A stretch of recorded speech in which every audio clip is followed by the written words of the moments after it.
que todo le doy las gracias a la Corporación Parque Explora por esta invitación. Es la segunda vez que me invitan. Creo que el año pasado estuve aquí mismo en el parque y di mi charla de astronomía que se tituló Viaje a las Estrellas. Y en esta oportunidad pues realmente tengo el gusto de dar esta conferencia, que es el resultado de unos 8 años de investigaciones sobre el tema Maya y el asunto del 2012. Efectivamente, como Ana Gómez lo mencionó, actualmente soy el asesor de la Secretaría de Cultura, Recreación y Deporte de Bogotá en el proyecto de modernización del planetario, que también ha recibido la asesoría de la Corporación Parque Explora, porque una de las grandes novedades del Planetario de Bogotá es que vamos a instalar un museo del espacio bien interesante. En realidad el proyecto es uno de los deseos que más teníamos los astrónomos de Bogotá, de transformar el planetario en un planetario. Y lo vamos a hacer. Y seguramente vamos a tener una integración de actividades entre los dos planetarios, el de Bogotá y el de Medellín. Así es de que nos esperan vienen unos años muy astronómicos y muy científicos.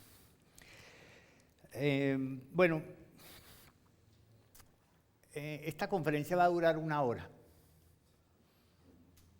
Y después vamos a tener unas preguntas y comentarios que esperamos que sean cortos y concisos. No voy a responder preguntas a lo largo de la conferencia para no romper el hilo de la charla. Sin embargo, vamos a iniciar con un video que dura 4 minutos. Me pregunto qué es lo que está viendo la gente en internet sobre las profecías mayas. Fácil, vayamos a YouTube y examinemos el video más visto. ¿Cuál es el que tiene más millones de visitas? Y luego ese para mí sería el oficial. Entonces vamos a correr el video. Los mayas nos dejaron un mensaje escrito en piedra que contiene 7 profecías, una parte de alerta y otra de esperanza. El mensaje de alerta profetiza sobre lo que va a pasar en estos tiempos. El mensaje de esperanza nos habla sobre los cambios que debemos realizar en nosotros mismos para impulsar la humanidad hacia la nueva era, la era de la mujer, la era de la madre, la era de la sensibilidad. Primera profecía maya. La primera profecía habla del final del miedo. Dice que nuestro mundo de odio y materialismo terminará el sábado 22 de diciembre del año 2012. Y a partir de 1999 nos quedan 13 años para realizar los cambios de conciencia y actitud. El Sol, al recibir un fuerte rayo sincronizador proveniente del centro de la galaxia, cambiará su polaridad y producirá una gigantesca llamarada radiante. Profetizaron que hasta este tiempo manchas del viento solar cada vez más intensas aparecerían en el Sol. Desde 1992, la humanidad entraría en el último periodo de grandes aprendizajes, grandes cambios. Que nuestra propia conducta de depredación y contaminación del planeta contribuiría a que estos cambios sucedieran. Segunda profecía maya anunció que el comportamiento de toda la humanidad cambiaría rápidamente a partir del eclipse de sol del 11 de agosto de 1999. Se generarán situaciones de destrucción, muerte y sufrimiento. Esto implica que el cielo y el infierno se estarán manifestando al mismo tiempo y que cada ser humano vivirá en el uno o en el otro dependiendo de su propio comportamiento. Tercera profecía maya. Una ola de calor aumentará la temperatura del planeta. Los mayas dicen que el aumento de la temperatura se dará por la combinación de varios factores. Uno de ellos generados por el hombre que en su falta de sincronía con la naturaleza solo puede producir procesos de autodestrucción. Otros factores serán generados por el sol. Cuarta profecía maya. La cuarta profecía maya dice que el aumento de temperatura causado por la conducta antiecológica del hombre y una mayor actividad del sol provocará un derretimiento del hielo en los polos. Si el sol aumenta sus niveles de actividad por encima de lo normal, habrá una mayor producción de viento solar. más erupciones masivas desde la corona del Sol, un aumento de la irradiación y un incremento en la temperatura del planeta. Quinta profecía maya. La quinta profecía maya dice que todos los sistemas basados en el miedo, sobre la que está fundamentada nuestra civilización, se transformarán simultáneamente con el planeta y el hombre, para dar paso a una nueva realidad de armonía. Sexta profecía maya. En los próximos años aparecerá un cometa cuya trayectoria pondrá en peligro la existencia misma del hombre. El cometa del que habla la sexta profecía fue también anunciado por muchas religiones y culturas. Si el cometa aparece, es posible que su trayectoria lo lleve a chocar con la Tierra. Séptima profecía maya. La séptima profecía maya nos habla del momento que el sistema solar, en su giro cíclico, sale de la noche para entrar al amanecer de la galaxia. Dice que los 13 años que van desde 1999 al 2012, se conformará un gobierno mundial y armónico con los seres más sabios del planeta. No existirán fronteras ni nacionalidades, terminarán los límites impuestos por la propiedad privada y no se necesitará el dinero como medio de intercambio. Se implementarán tecnologías para manejar la luz y la energía, y con ellas se transformará la materia, produciendo de manera sencilla todo lo necesario y poniendo fin a la pobreza para siempre. Profetizados por los mayas, sobre todo con una serie de temas astronómicos también, alineaciones galácticas, rayos, inversión de polos, erupciones solares.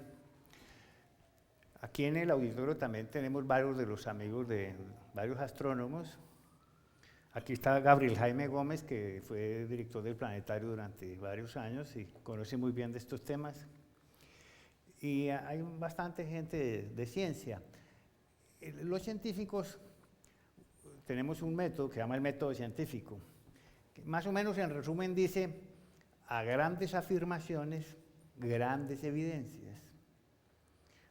Hay unas grandes afirmaciones que vimos en estos videos y en general en lo que hemos oído y escuchado y leído en los medios de comunicación. Hay unas afirmaciones muy grandes sobre el tema maya y el tema del 2012.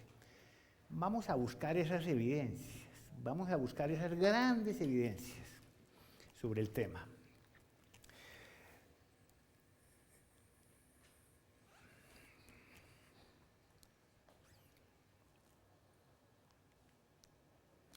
Este es mi correo a propósito. Si ustedes me escriben, una vez por mes les envío un mensaje con los eventos celestes del mes, las conjunciones, las lluvias de estrellas, lo que está pasando en el cielo. Al final vuelve a aparecer el correo, más fácil, astropuerta@gmail.com. Quiero que visiten también la página de la RAC, de la Red de Astronomía de Colombia, en donde están todos los grupos en Colombia que tienen que ver con los temas de astronomía. Y bueno, primero entonces veamos quiénes eran los mayas. Los mayas fue un grupo de pueblos que tuvieron como entidad geográfica común el territorio de Yucatán y las tierras altas de Guatemala, Honduras, Belice y El Salvador, un territorio de unos 400.000 kilómetros cuadrados, en donde floreció una de las civilizaciones más extraordinarias, especialmente entre el siglo II y el siglo IX, 7 siglos en lo que se conoce como el periodo clásico. Fueron en esos 7 siglos en donde se desarrollaron las grandes ciudades y los grandes centros ceremoniales, como en Tikal, en Palenque y en Copán. El primer europeo que tiene contacto con los mayas fue Cristóbal Colón, en su 4º viaje. Él llega de la Española a la bahía de Honduras y de repente encuentra una gran barcaza con 25 personajes muy bien vestidos, con bebidas de maíz, de cacao, con tabaco, con vino, claramente más distinguidos que los indígenas que él había dejado en la Española y en Cuba. Y cuando les preguntan a los europeos algo así como, ¿dónde está el oro? Porque recuerden que este cuarto viaje, la corona española se lo permite hacer a Colón a condición que regrese cargado de tesoros. Basta llegar a las cortes de España con guacamayas e indígenas. No, señores, se necesitan tesoros, oro y perlas. La respuesta que le dan los indígenas es maya. Y ese es el vocablo que va a distinguir en adelante a toda esta región. De hecho, en tiempos de Colón, Yucatán todavía se consideraba como una isla. Colón no sigue a los mayas hacia el norte, hubiera descubierto Yucatán. Continúa hacia el sur, hacia el Darién, en donde le avisan que están esos tesoros y esas perlas. Inclusive cuando él llega al Golfo de Chiriquí en Panamá, le dicen, a 9 días de camino hay un océano.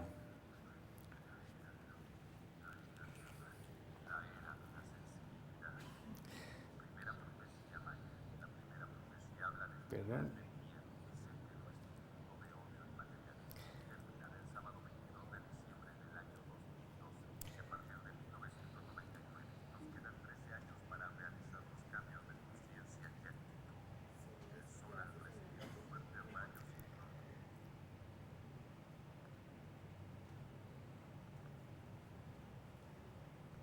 Listo.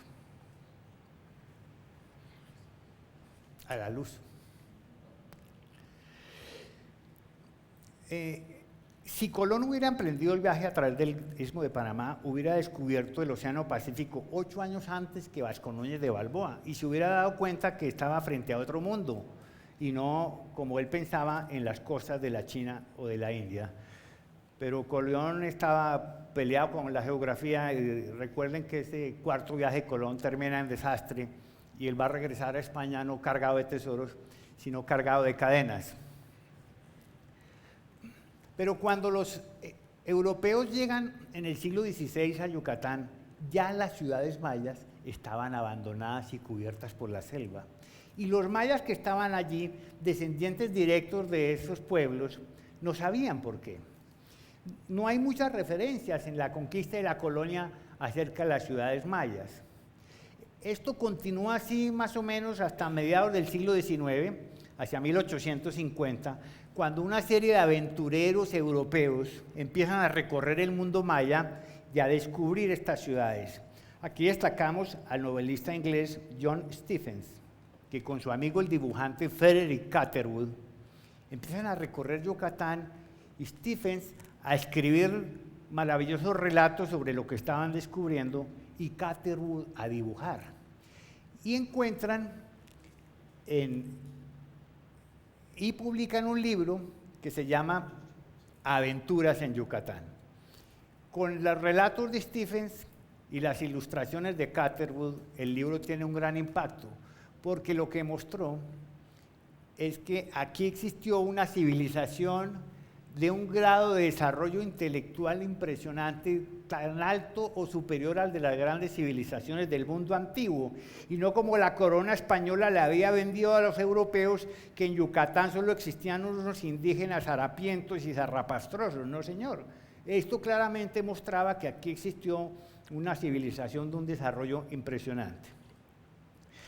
Comienza entonces así el estudio de los mayas, o lo que se llama el mayismo, que tuvo un desarrollo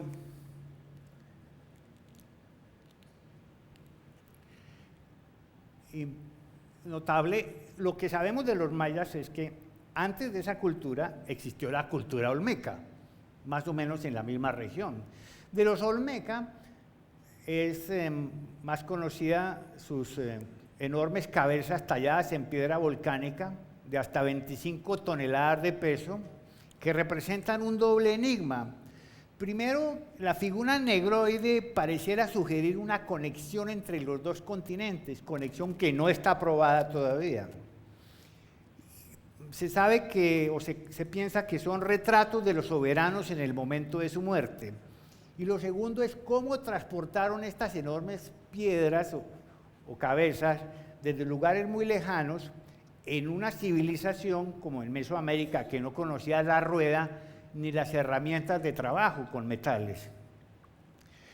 En este momento vale la pena mencionar que pues, no tiene mucho sentido atribuir la hipótesis extraterrestre a estos enigmas, simplemente porque no sabemos cómo tal o cual civilización hizo tal o cual hazaña o gran obra, podemos traer los extraterrestres para que nos ayuden a resolver el enigma.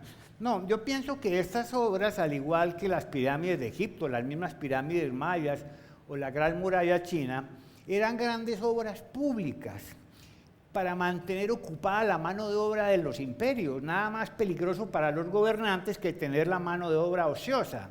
Y estas cabezas, por ejemplo, sin duda involucraban su construcción y transporte muchísima mano de obra. Pero de todas formas, los mayas fueron una civilización absolutamente impresionante. Llegaron a tener realmente un grado de desarrollo cultural y técnico asombroso. Veamos, por ejemplo, el detalle de esta estela maya en donde aparece un gobernante, sin duda ricamente ataviado. Vamos a ver el grupo completo.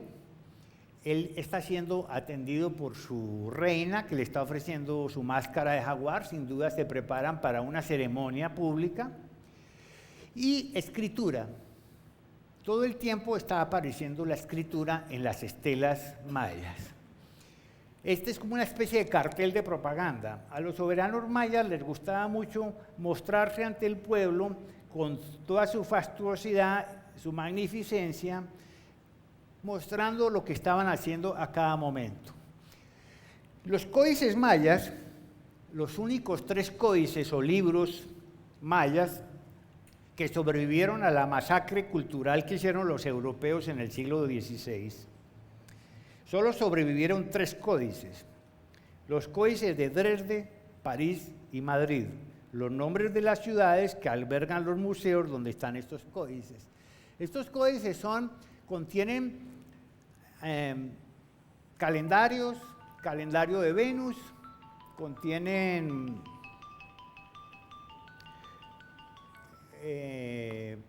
adivinanzas, son como libros de consulta.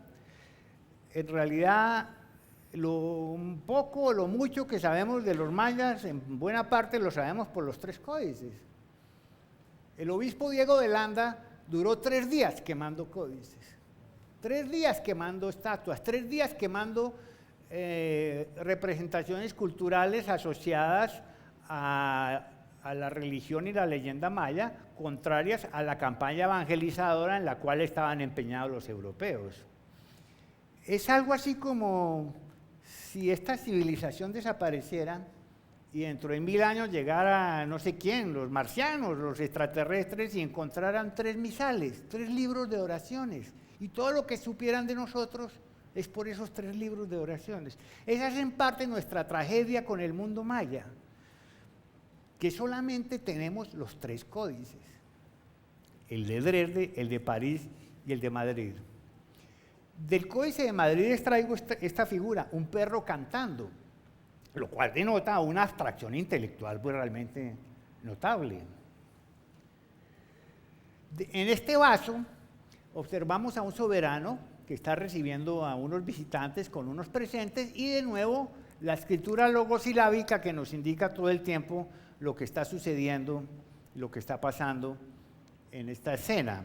Nótese que tanto el soberano como su sirviente tienen tez oscura, y esto lo vamos a ver con frecuencia en las imágenes, y cuando visiten la exposición maya que está aquí en Parque Explora, notarán en algunos de los platos pintados que aparecen soberanos también con tez oscura, pero en algunos se nota que además de la tez oscura tienen tez clara, o sea, es una pintura. Se pintaban de negro, o como hacían algunas culturas, se embadurnaban, digámoslo así, tal vez para protegerse de la radiación, de los rayos solares, ¿sí? Porque no está probado que existiera raza negra en el mundo precolombino. En Bonampak, los murales mayas de Bonampak, algo así como la Capilla Sistina Maya, vemos a un sirviente, nuevamente de tez oscura, está atendiendo a su soberano, que tiene su piel de jaguar, un símbolo de realeza y de poder. Vemos aquí a unos músicos agitando sus instrumentos. Y En esta estela voy a introducir el primer tema de los 4 que nos van a llevar al asunto del 2012. En esta estela vemos aquí un mico que tiene una cabeza sobre su mano, otra cabeza bajo la mano, ¿sí? Un mono, y todo el conjunto está representando un sistema calendárico que se conoce como la cuenta larga, que es el calendario que los mayas utilizaban para fechar monumentos y estelas, es el calendario histórico. ¿Cómo funciona la cuenta larga? Funciona como nuestro calendario. Nosotros tenemos días, semanas, meses, años, siglos y milenios. Los mayas también tenían quines, que es el día, huinales, tunes, catones y bactunes. Y el bactún es el número máximo de días, que son 144.000. Ellos anudaban 13 bactunes para hacer el gran ciclo de la cuenta larga, que en total tiene 5.125 años.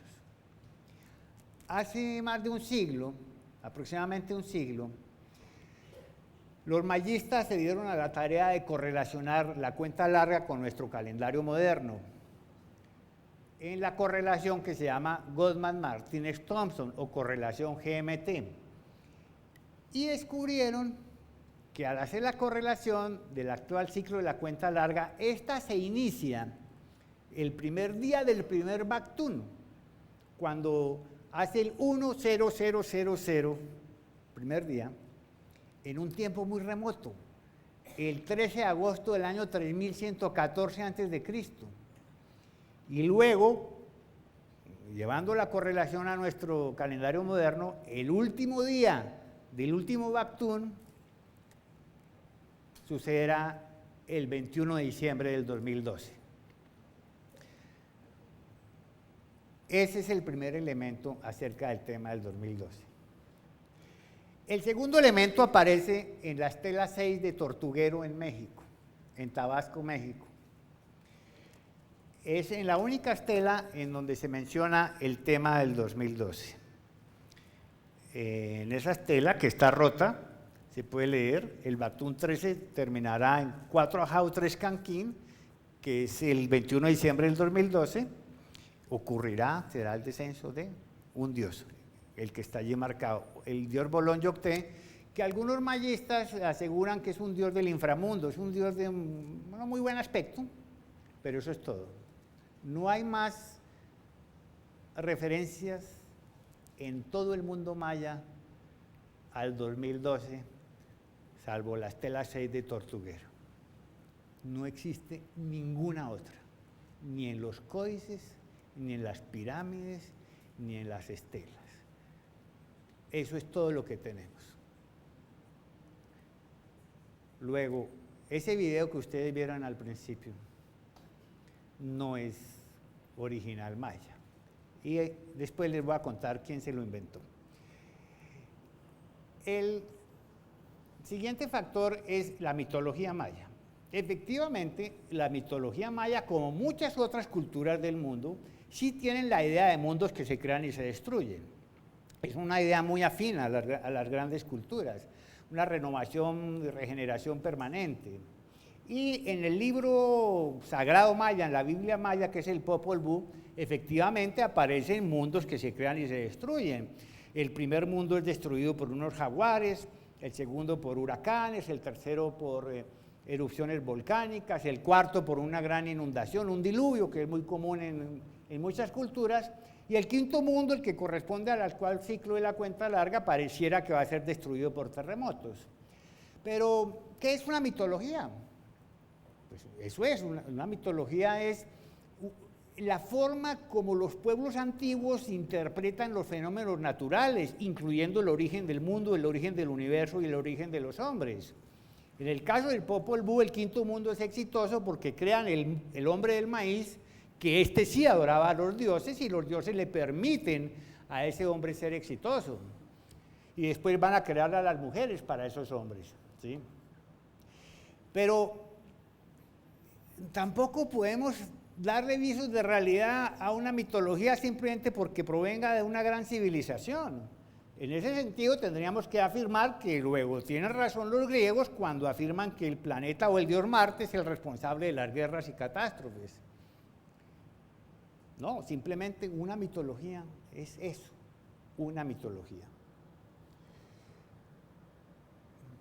En el Códice de Dresde, por ejemplo, aparece esta figura, que es una serpiente o cocodrilo que está derramando agua sobre el mundo.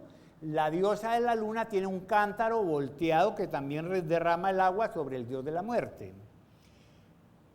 Algunos afirman que esto es una profecía de diluvio. Yo pienso todo lo contrario, es una representación de un evento muy común en el mundo maya, huracanes. Los huracanes en Yucatán, un Katrina sobre el mundo maya es un fin del mundo.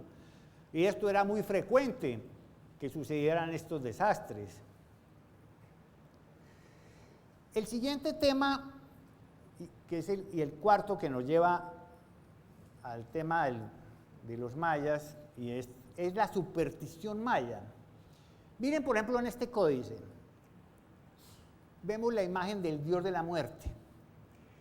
Miren esa mirada tan asustadora. Tiene campanillas en las muñecas y en los tobillos. Imagínense la muerte acercándose, agitándose las campanillas, y los glifos de las personas muertas con los ojos cerrados. La sociedad maya era absolutamente supersticiosa, por una alianza perversa que hicieron los soberanos con los astrólogos y los sacerdotes para mantener al pueblo ignorante. Porque estas maravillas de la civilización, esto que ustedes van a ver en la exposición del Parque Explora, eso es de una élite. El pueblo maya era ignorante y estaba sometido por la superstición en esa alianza dominante de soberanos, sacerdotes y astrólogos para mantener a un pueblo sojuzgado y dominado por las adivinanzas y las profecías. Que eso además es muy común en otras culturas, ¿sí?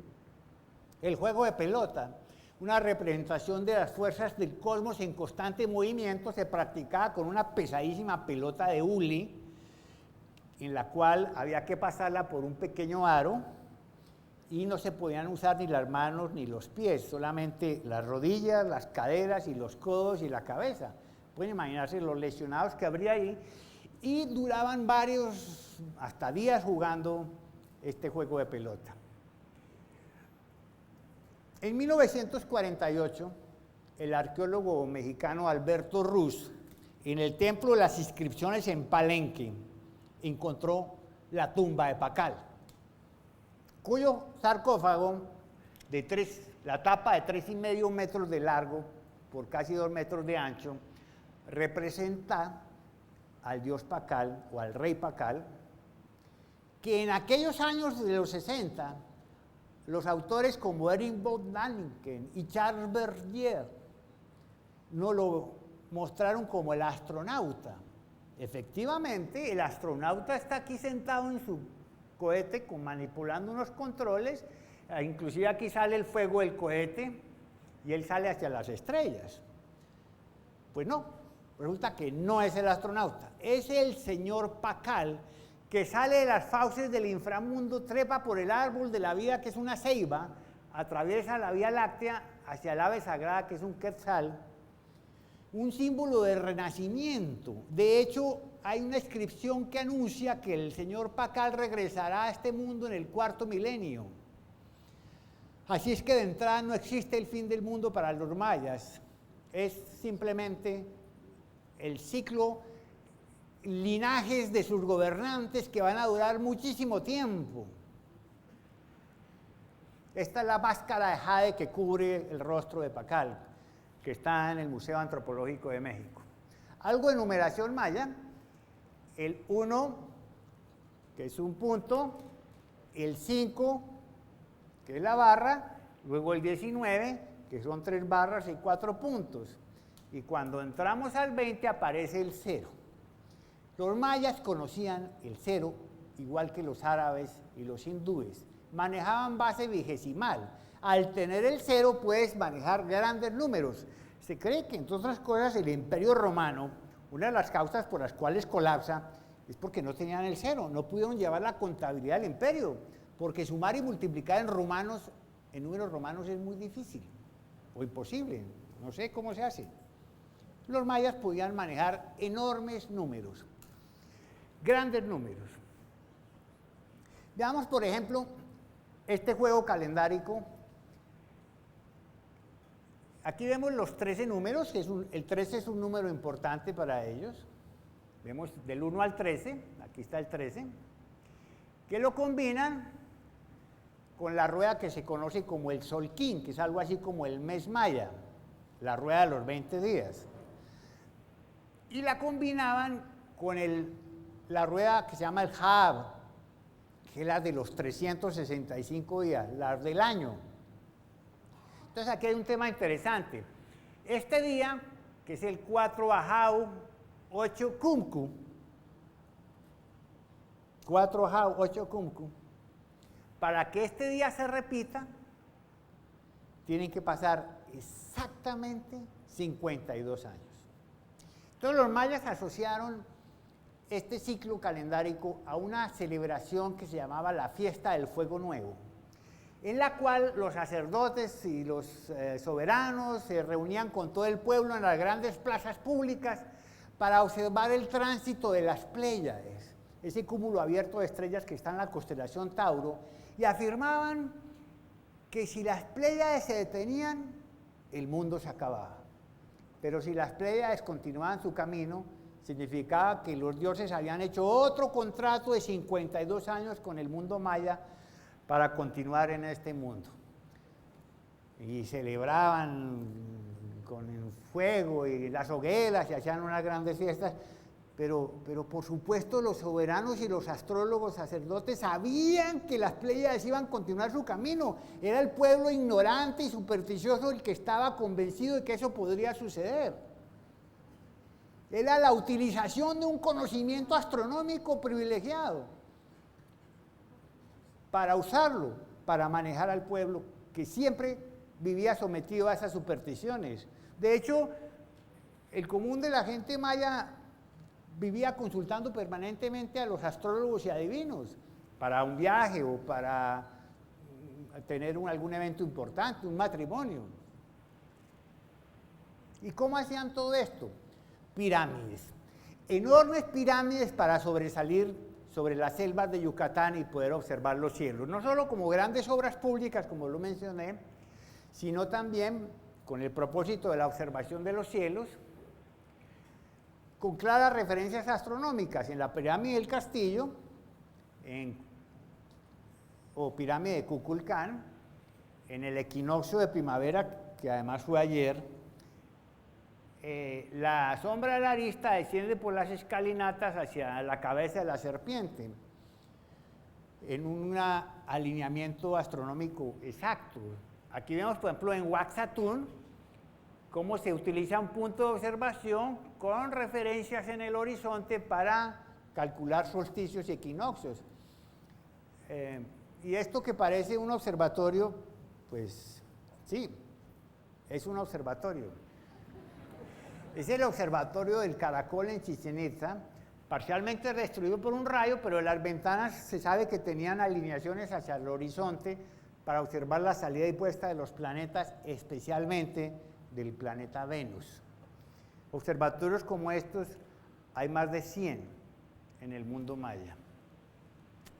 Del Códice de Madrid, una de mis favoritas, el astrónomo, con su ojo captura las estrellas. Y aquí vemos numeración, constelaciones mayas, aquí vemos, por ejemplo, Orión, que es una tortuga, glifos de eclipses, glifo de Vía Láctea, todo el tiempo numeración, constelaciones mayas como el escorpión, que es escorpión en casi todas las culturas, porque es una de las pocas constelaciones cuya figura es fácilmente reconocible como ese animal, liebres, perros, la estrella del norte, en fin. Cuando los españoles llegaron y encontraron a los mayas, todavía los mayas que encontraron ahí estaban sujetos a esas supersticiones.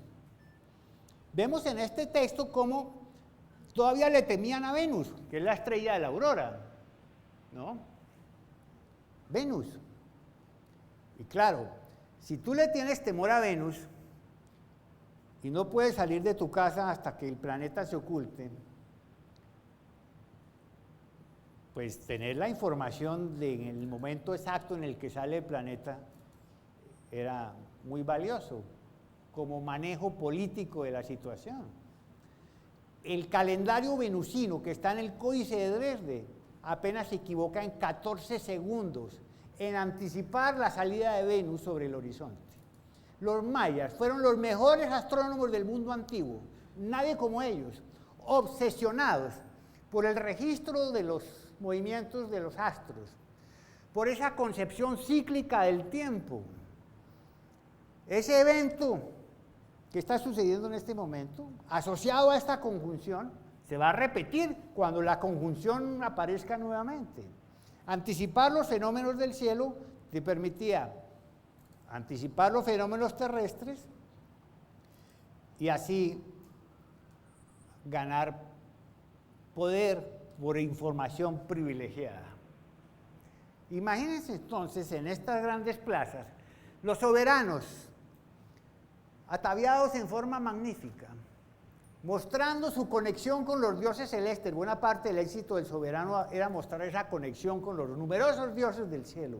Ante un pueblo en estas grandes plazas, en estas enormes ceremonias, tenía que ser algo maravilloso.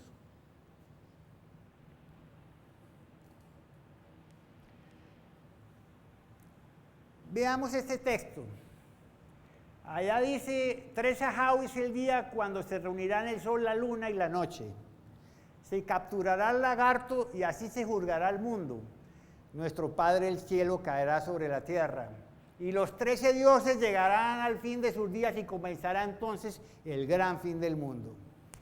El lagarto se levantará y llegará a su fin la cuenta de los periodos del tiempo. El sol y la luna se caerán sobre su cara, bajará el castigo sangriento, se quemarán el cielo y la tierra y comenzará un juicio general sobre los vivos y sobre los muertos. ¿A qué se les parece? Al Apocalipsis.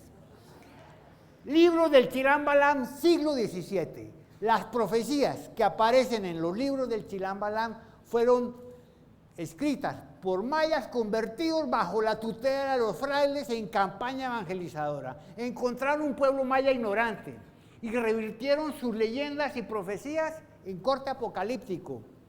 Recuerden que en el Apocalipsis se te van a premiar tus virtudes y se te castigarán tus pecados. Y esto significa que las profecías que nos mencionan en estos libros coloniales son escritos coloniales, no son originales del mundo maya clásico. Veamos la siguiente. Quinto sol, 4 movimientos, su signo, se llama el sol del movimiento porque se mueve y sigue su camino. Y como andan diciendo los viejos, en él habrá movimientos de tierra, hambre, y así pereceremos. Los anales de Cuauhtitlán, siglo XVII. Entonces queda claro que el tema del 2012 no es original maya. Simplemente el calendario de la cuenta larga concluye un ciclo ahí. El Bactún 13 hace 000 como el cuentakilómetros de un carro para volver a avanzar. El 22 de diciembre de este año, el calendario empieza otra vez con el primer kin, 00001 kin, y así sucesivamente. Y dentro de 5.125 años se inventarán otro fin del mundo cuando hagan... Sí. Pero, ¿qué le pasó a la civilización maya en el siglo IX? ¿Por qué de repente cesó de fecharse la cuenta larga en los monumentos y estelas? ¿Y qué pasó? Hoy día sabemos más o menos qué le sucedió. En el siglo IX los mayas llegaron a ser casi 5 millones de habitantes, en un territorio relativamente pequeño como Yucatán, con una presión insoportable sobre los recursos naturales. Deforestaron Yucatán para poder construir los materiales y levantar las pirámides y palacios. Contaminaron las aguas. tuvieron luchas entre ellos porque no había un imperio maya, sino pueblos y ciudades-estados rivales que peleaban entre sí por posesiones materiales, esclavos y obreros para construir los palacios y pirámides. A esto agréguenle invasiones de los guerreros toltecas del norte, todo el tiempo, epidemias, sequías, como mencionan algunas investigaciones de National Geographic, terremotos, todo. Pero lo que descubrimos en estas investigaciones es que hubo otro elemento importante. Efectivamente, en el siglo IX, la sociedad maya se encontraba en problemas. Y los gobernantes y sacerdotes le dejaron toda la solución del problema a las adivinanzas y a las profecías. Fueron incapaces de resolverle los problemas a obreros y campesinos, y el mundo maya se vino abajo en medio de guerras civiles y huelgas y revueltas. Y se dio el sálvese el que pueda. Y abandonaron todo. Y se fueron, la mayoría a las tierras altas de Guatemala a hacer su vida campesina y otros al norte en un posclásico centrado en Chichén Itzá. Yo creo que ahí está el verdadero mensaje de los mayas, como lo veremos. Porque ¿en qué estamos nosotros? Algo similar. Vamos a ir sobre eso más adelante. Esta imagen la traje aquí porque en realidad el fin del mundo sí lo conocemos los astrónomos. ¿Cuándo va a suceder? El verdadero fin del mundo. Esto es inevitable. El Sol, que es una estrella maravillosa, bastante estable, en algún momento va a perder la capacidad de retener las capas atmosféricas exteriores y el Sol va a comenzar a crecer, a hincharse, y se va a convertir en un tipo de estrella que se llama gigante roja, como son Antares y Aldebarán y Betelgeuse. Y en ese proceso de crecimiento, el Sol se va a empezar a tragar los planetas. Primero se va a tragar a Mercurio, luego se va a tragar a Venus, y en esta imagen simulada vemos en el momento en que el Sol se acerca a la Tierra, que para ese entonces es una roca estéril y absolutamente muerta. Y esto, que es inevitable, va a suceder dentro de 3.500 millones de años.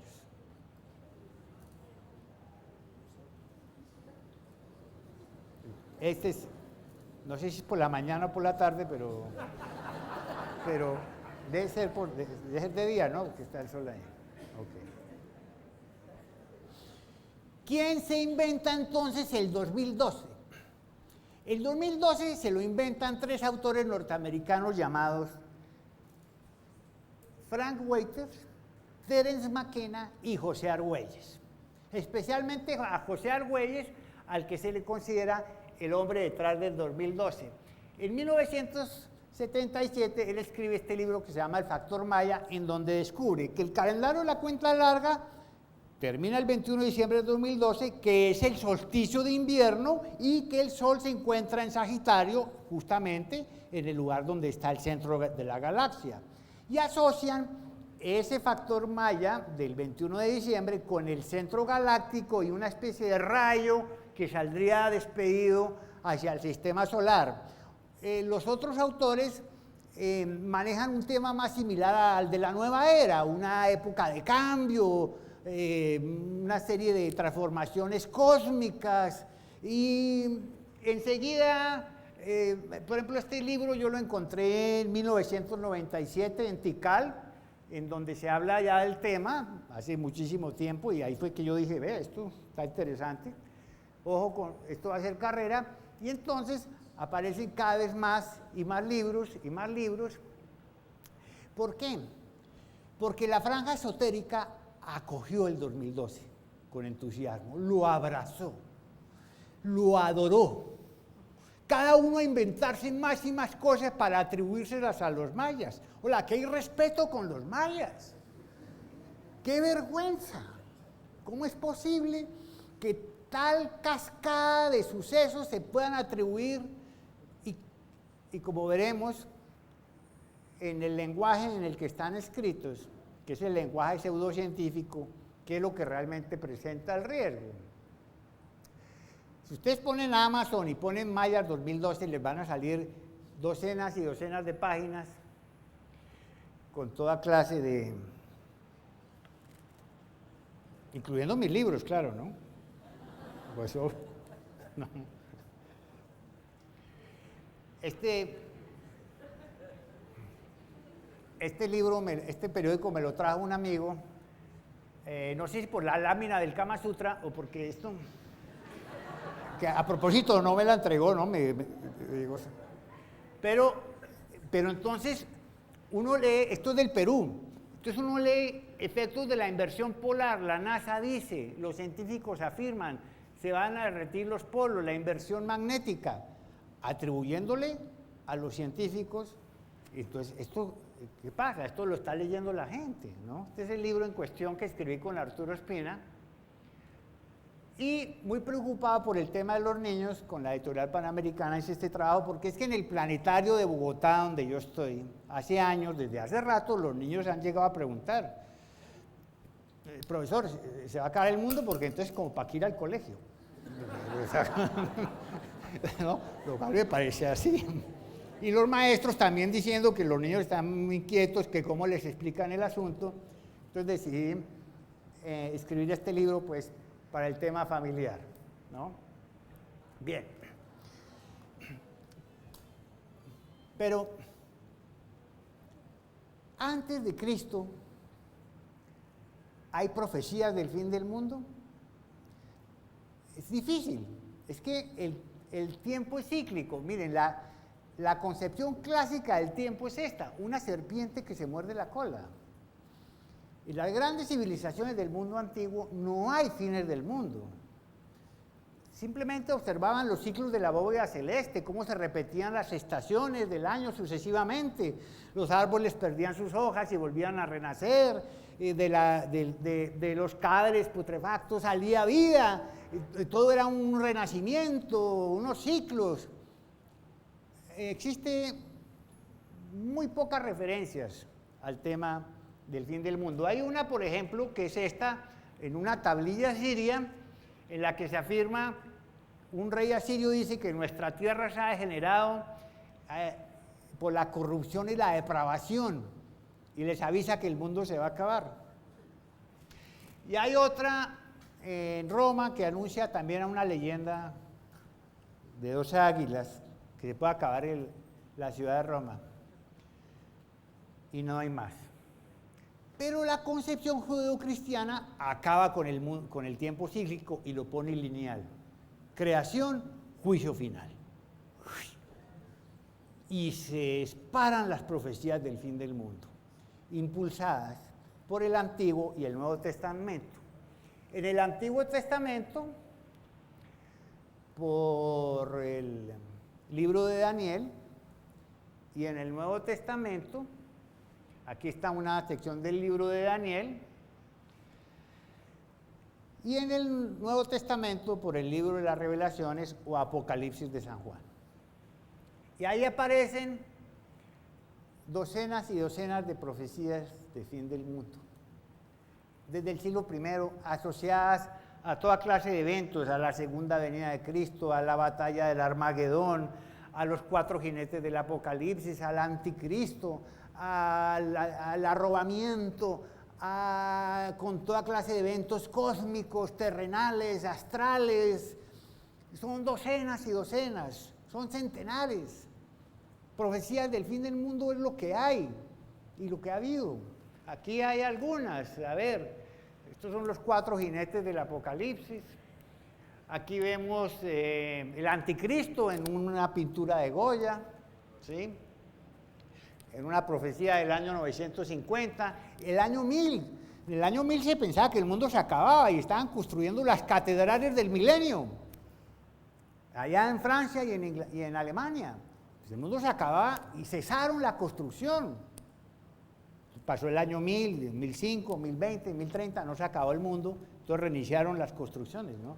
Y ustedes pueden ver, cuando vayan a ver las catedrales del milenio, el periodo de construcción antes del año 1000 y el periodo de construcción después del año 1000, claramente diferenciado. ¿Sí?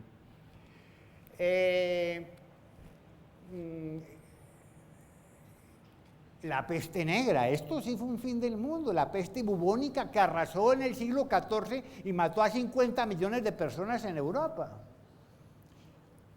Aquí vemos un cuadro los cuadros de Bosco y de Bruegel que representaban claramente el espanto y el horror de esa época, en la Edad Media.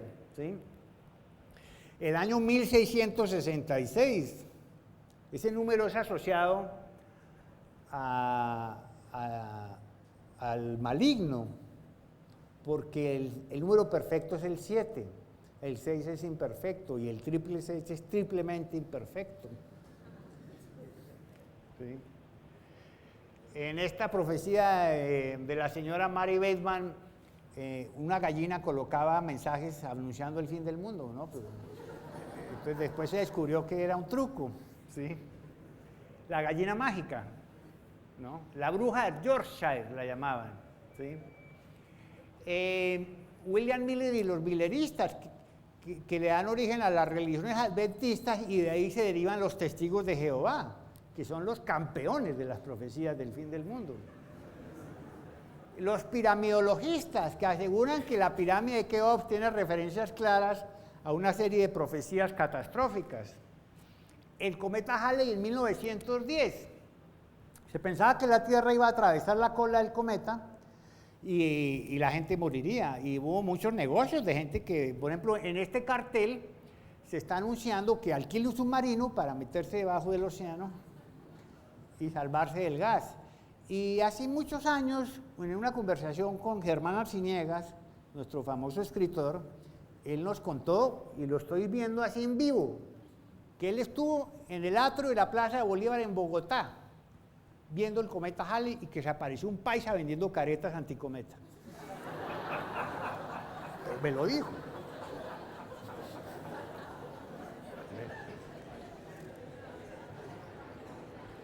Los testigos de Jehová. Bueno, a raíz de la era moderna, los platillos voladores, que comienza en 1947, entonces aparecen ya las versiones de que nos vamos a salvar a través de un rescate, ¿no? Esta es la teoría del rescate, que infortunadamente es solo para algunos privilegiados. Entonces, esto es muy común. Pero en algunas de estas profecías sí ha habido muchos problemas. En el año 1000 hubo suicidios. Y después, claro, de entregarle los bienes a la iglesia, entonces eso ya. Pero recordemos a Jim Jones en Guyana. 957 personas se suicidaron. Hombres, mujeres, jóvenes y niños. Para poder escapar a una vida mejor. Está en esta figura, en ese rostro está el anticristo. ¿O está aquí?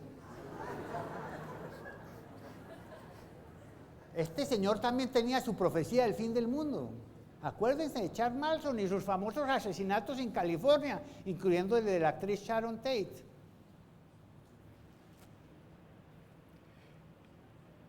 El tema nuclear en la Guerra Fría también se asoció a temas del fin del mundo. ¿Y qué tal nuestro amigo David Koresh? ¿Se acuerdan de David Koresh? La secta de los davinianos, Waco, Texas.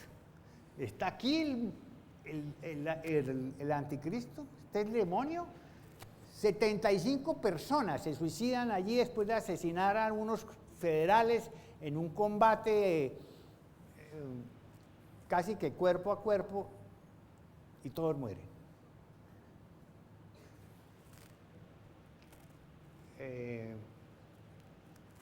Nuestro amigo Marshall Applewhite, de la secta de la Puerta del Cielo.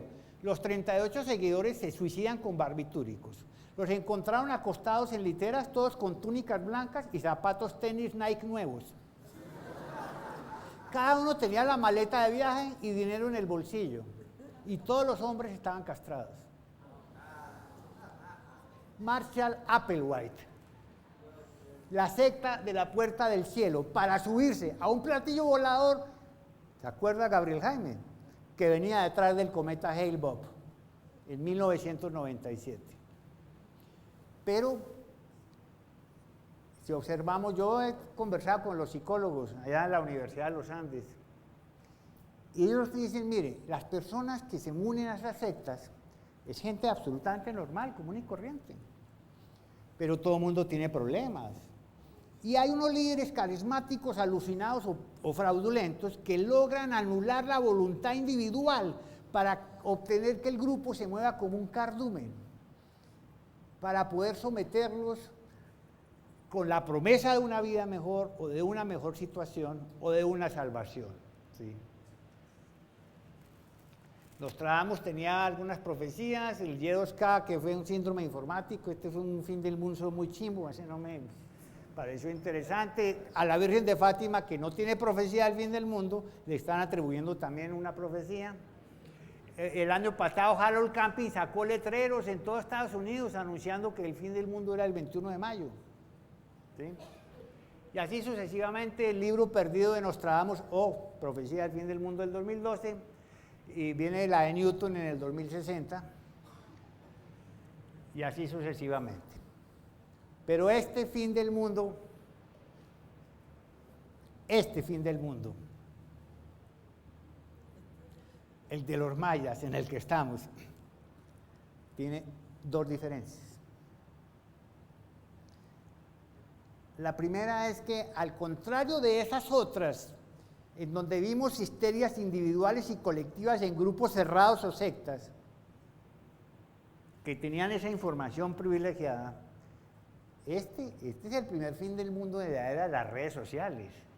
Este es el primer fin del mundo digital. Aquí el que no se entera del tema maya y el fin del mundo es porque vive en una cueva. Es más, si hace 10 años hubiéramos dado una charla sobre los mayas, aquí habría unas 10 o 15 personas. Y no hay duda que hay un interés medio morboso en el tema al ver todas estas multitudes ansiosas de saber qué es lo que va a pasar. Y es que lo que está circulando por todas partes, esto es un tsunami mediático. History Channel, Discovery, Nat Geo se unen a la oleada mediática del 2012. Lo que se viene por internet en lenguaje absolutamente pseudocientífico, hasta con sello de la NASA. Pobre NASA no es... Entonces, una erupción solar, un terremoto, que es tan natural como el granizo, ya lo asocian. Me cuentan que en México están chiflados, que un terremoto allá no sé dónde, y entonces ya los mayas haciendo ensayos para el 21 de diciembre. Entonces ya...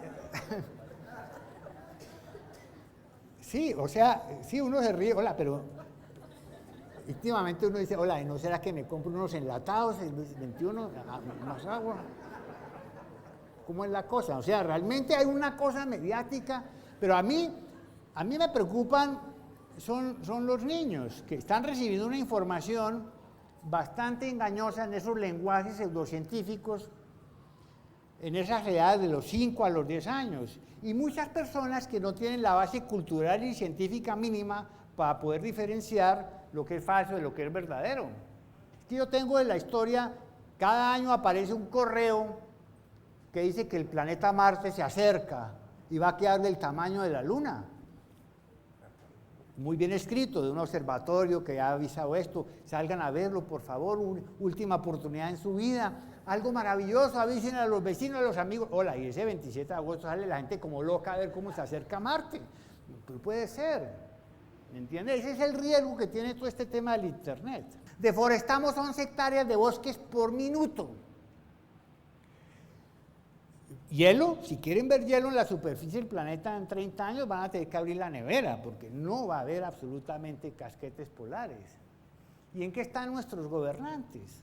Al igual que los mayas. Esas cumbres ambientales es una vergüenza. Porque usted no le puede decir a 500 millones de chinos, quédense en el campo, no se vayan a las ciudades, no compren carros, no consuman energía. No, China, la India, Rusia, Brasil... están haciendo sus revoluciones industriales. China construye una central termoeléctrica por semana. Eso es mucho carbón al aire. ¿Tiene eso reversa?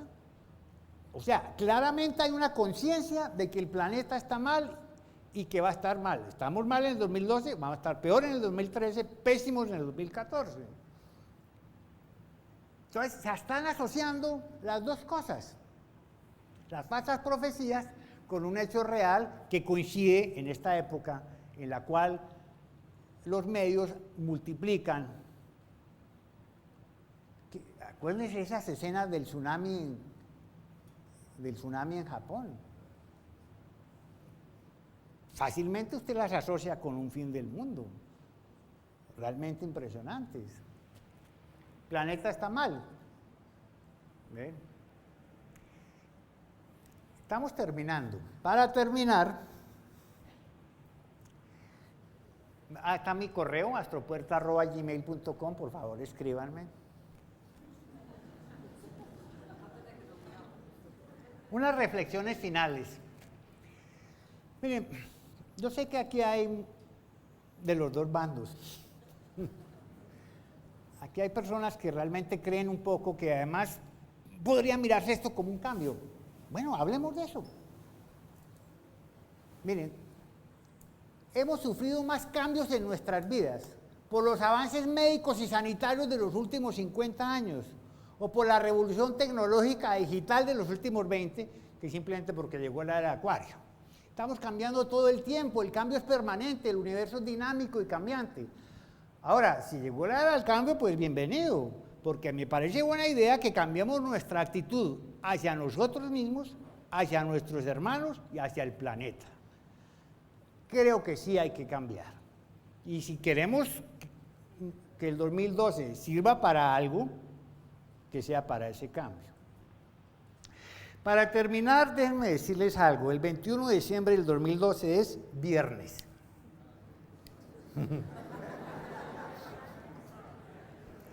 Entonces yo veo 3 grupos de personas.